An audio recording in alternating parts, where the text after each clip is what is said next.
अब तक हमने देखा कि मनुष्य बाहर खोजता है और इसलिए भटक जाता है। फिर हमने देखा कि मनुष्य अपने ही हाथों से भगवान बना लेता है और उन्हीं के सामने झुककर संतुष्ट हो जाता है।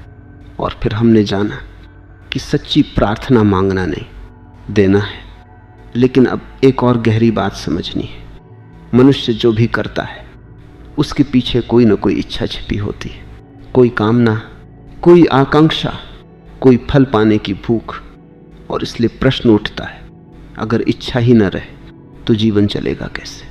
फिर कोई कुछ करेगा ही क्यों? ये प्रश्न स्वाभाविक है, क्योंकि हम केवल एक ही प्रकार के जीवन को जानते हैं। हम वही जीवन जानते हैं जहाँ हर कर्म के पीछे कोई लाभ छिपा होता है, जहाँ प्रेम भी सौदा है, जहाँ प्रार्थना भी सौदा है, जहाँ सेवा भी सौदा है, जहाँ धर्म भी सौदा बन जाता है। लेकिन एक और जीवन भी है जिसकी हमें कोई खबर नहीं। वह जीवन जहाँ कर्म किसी पाने के लिए नहीं होता, बल्कि भीतर के आनंद के ओवरफ्लो से होता है।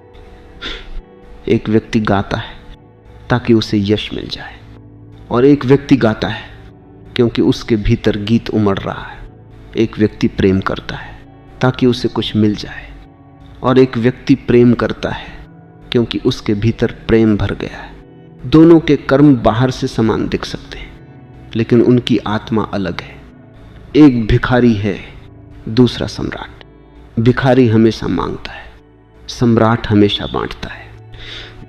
जब तानसेन गाता था तो सम्राट अकबर सम्मोहित हो जाता था, लेकिन जब तानसेन ने अपने गुरु को गाते सुना तो उसे पता चला कि अभी संगीत का असली जन्म उसने जाना ही नहीं, क्योंकि तानसेन गाता था कुछ पाने के लिए और उसका गुरु गाता था क्योंकि उसे सब मिल चुका था।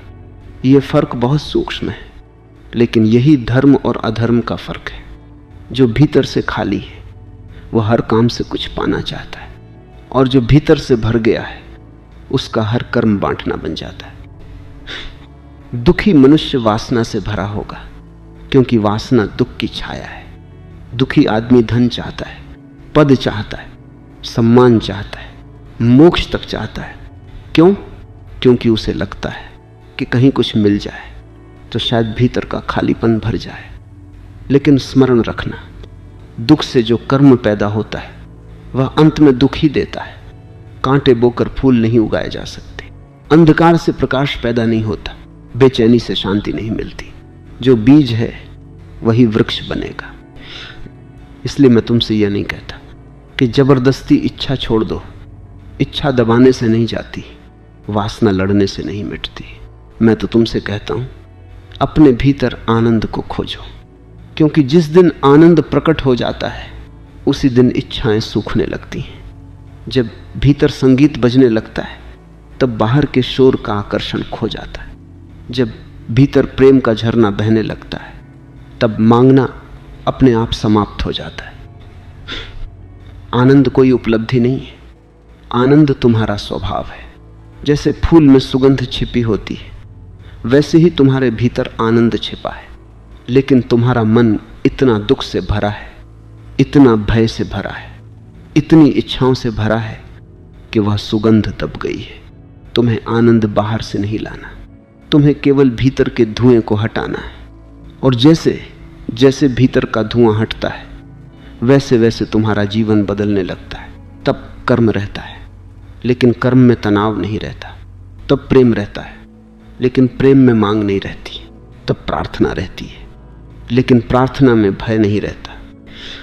तब मनुष्य जो भी करता है वह सहज हो जाता है, उसका चलना भी ध्यान हो जाता है, उसका मौन भी संगीत हो जाता है, उसका जीवन भी प्रार्थना हो जाता है। और यही धार्मिकता है। कोई नियम नहीं, कोई बंधन नहीं, कोई दबाव नहीं, बल्कि भीतर के आनंद से बहता हुआ जीवन। जिस दिन तुम अपने भीतर उस मौन आनंद को जान लोगे, उसी दिन पहली बार समझोगे धर्म कोई कर्तव्य नहीं था। धर्म तो तुम्हारे स्वभाव का फूल था जो खिलने की प्रतीक्षा कर रहा था।